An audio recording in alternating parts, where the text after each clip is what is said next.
Greetings from Japan. Today I want to talk about an important symbolic icon of Japanese culture, and that is this person. This is the face of Okame. Okame is the Japanese goddess of mirth within the Shinto tradition, and she traces her roots way back into the religious history of the culture.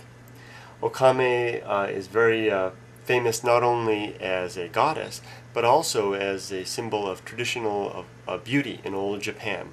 So this type of facial features and this type of appearance was regarded as a very beautiful appearance in old Japan. One of my favorite stories of Okame is how she was able to successfully lure the sun goddess out of hiding after that goddess did put herself away in a cave when she got mad at her brother.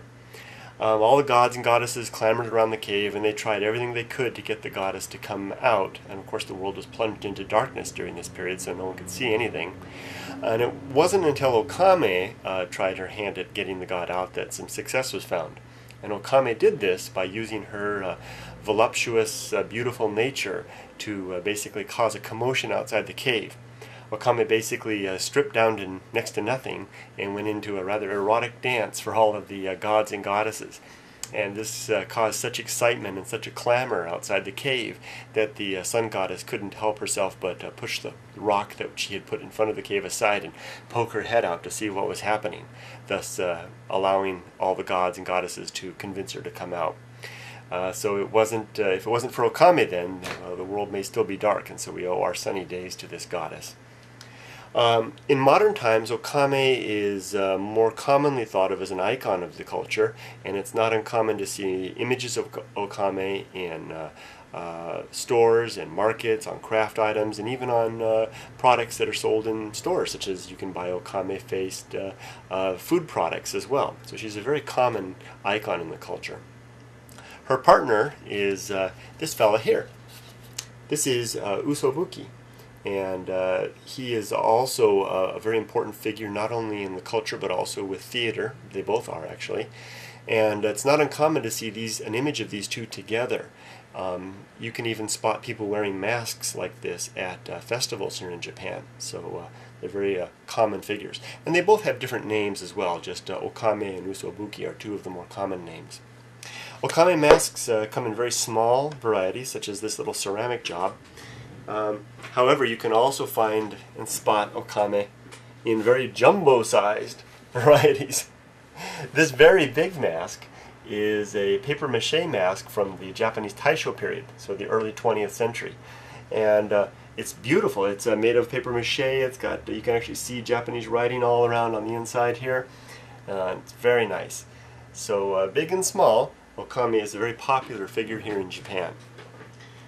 So what I'd like to do now is show you a little video of a vision of Okame that I spotted out in the Japanese countryside recently. And I thought it was a very clever use of Okame's face, and one that I had never seen done before. So thank you for visiting and learning a little bit about Okame, and I hope that you like this forthcoming video showing Okame out in the Japanese countryside. Thanks for coming. Bye-bye.